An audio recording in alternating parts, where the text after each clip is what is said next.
Felix and the 400 Frogs. Chapter 1. Felix was the last kid to leave the school on career day.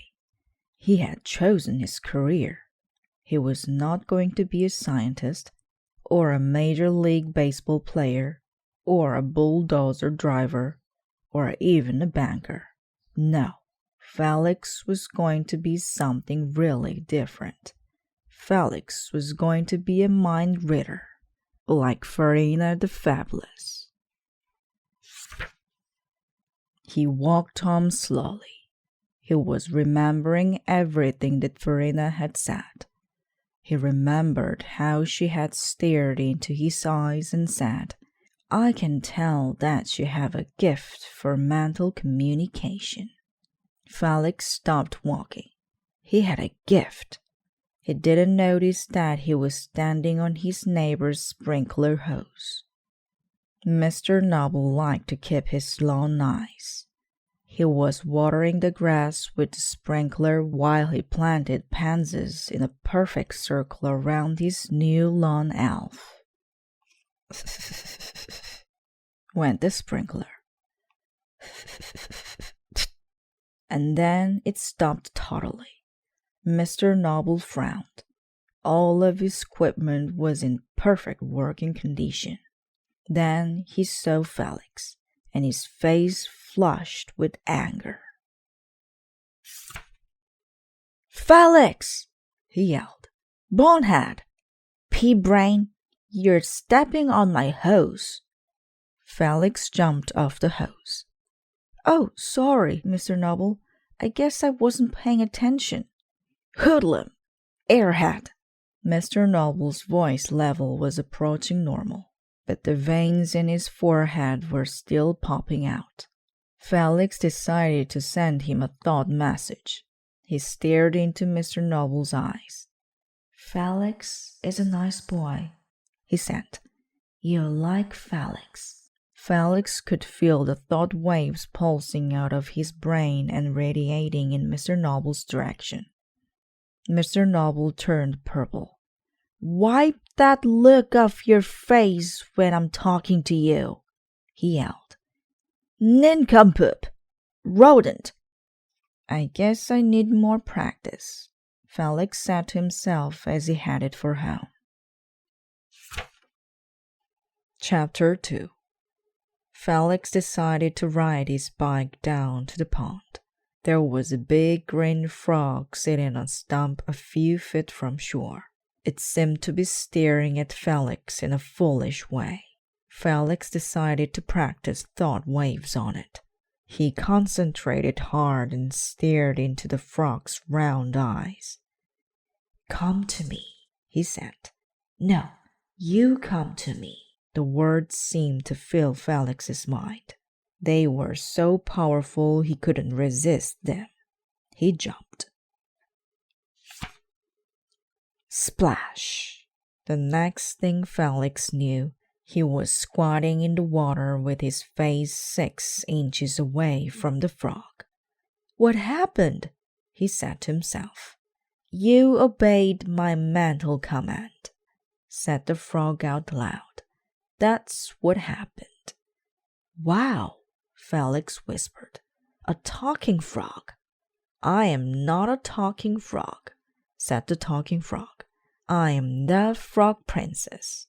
You may kiss my hand." And she held out a tiny webbed hand. Felix took it carefully between 2 fingers. It was slimy. He was embarrassed, but he touched it with his lips. Nothing happened. "Aren't you going to turn into a real princess?" he asked. The frog princess snatched back her hand. "What do you mean?" She was insulted. "I already am a real princess." A beautiful crown materialized on her head. "See?" she said. "Wow," Felix said again. "And you live in our pond?" "What? In this mud hole? You have some funny ideas about princess, Felix." "No, I live in the most beautiful palace in the world, the Moon Lagoon." She sent Felix a mental picture of the Moon Lagoon.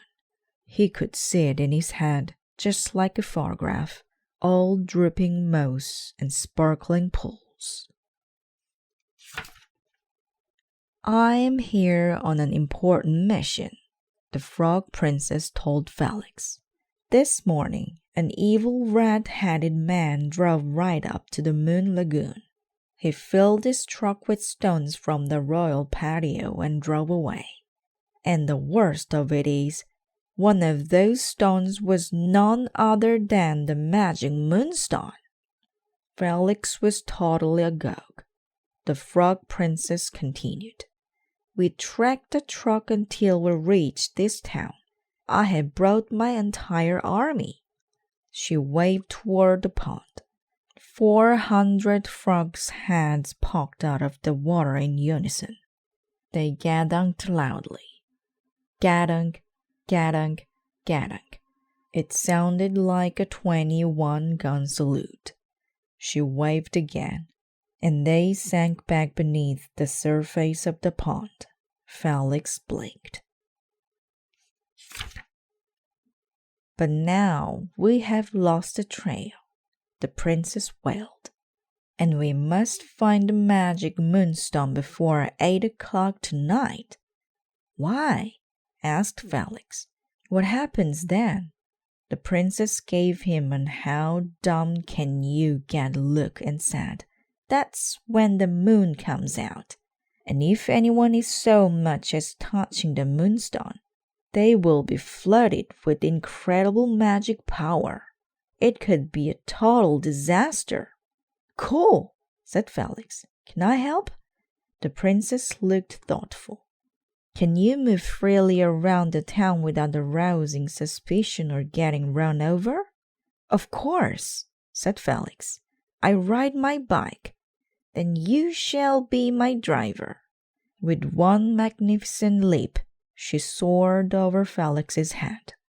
"I'll ride here," she announced, settling on top of Felix's sweater in the basket. "Don't tell anyone I'm not an ordinary frog." And her crown became invisible again. Felix squished out of the pond and got on his bike. Chapter 3. "We're looking for a green truck," said the princess, "or an evil red-headed man, or a plain gray stone that glows in the dark." "That's not much help in broad daylight," Felix thought to himself. "Precisely," said the princess, making Felix jump. He had forgotten that she could read his thoughts. "And that reminds me," she added. "We'll speak only through thought messages so no one will suspect who I am." Oh boy! Felix would get a chance to practice. They rode around the neighborhood. Felix's first thought message was, "I see a green truck." "Wrong sides," the princess sent back. They saw 4 green trucks, 6 red heads, and hundreds of gray stones, but none of them pleased the princess. "Wrong, wrong, wrong," she said. Then they rounded the corner by Mr. Noble's house. Mr. Noble was spraying a few scraggly dandelions with weed killer. The pansies were all planted around the new lawn elf. "Felix," he yelled, "how many times have I told you not to ride your bike over my lawn when you go around this corner?" "I'm sorry, Mr. Noble. I was in a hurry." "Lunkhead!" steamed Mr. Noble. His veins were bulging, and his face was getting red. "Nitwit! And what are you doing with that poor frog in your bike basket? You shouldn't mistreat animals, Felix." "I'm not mistreating her, Mr. Noble. She likes it. Don't you, Froggy?" The princess nodded her head up and down and tried to look like a happy frog. Mr. Noble's jaw fell open, and Felix thought it would be a good time to leave. "Bye, Mr. Noble. I have to get home for supper." As soon as Mr. Noble was out of sight, the princess stood up and hissed, "That was him! That was the thief!" "No, it wasn't," said Felix.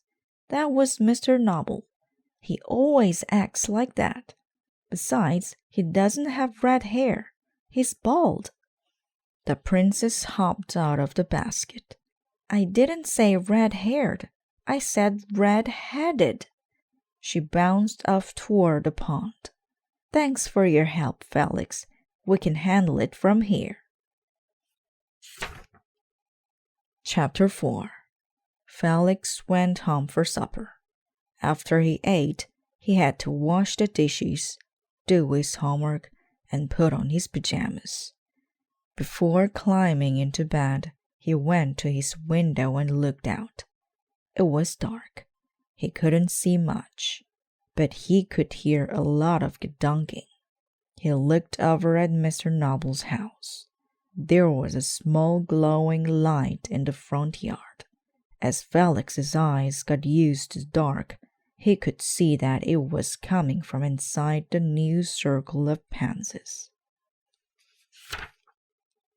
Felix remembered that Mr. Noble always put smooth stones on the ground around his lawn elves so weeds wouldn't come up.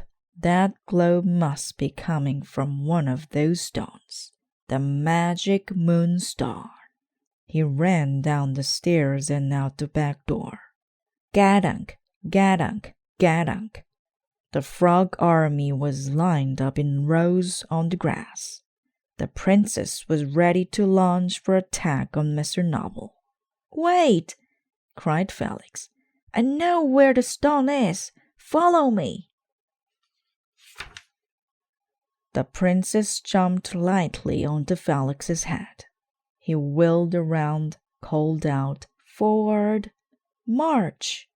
and set off across the lawn. The 400 frogs followed in perfect formation. When they reached the neat round bushes that marked the beginning of Mr. Noble's lawn, Felix put out his arms to stop the army. There, at the foot of the lawn elf, was the glowing stone. Felix beckoned, and the frogs began swarming silently over the grass. But just then the edge of the moon rose above the trees, and the first ray of moonlight washed over the magic stone. Felix gasped. The stone, which was resting against the lawn elf's foot, turned into a ball of fire. The lawn elf stirred. It was coming to life. A horrible, evil grin spread across its face. It picked up the stone. Then it went crazy.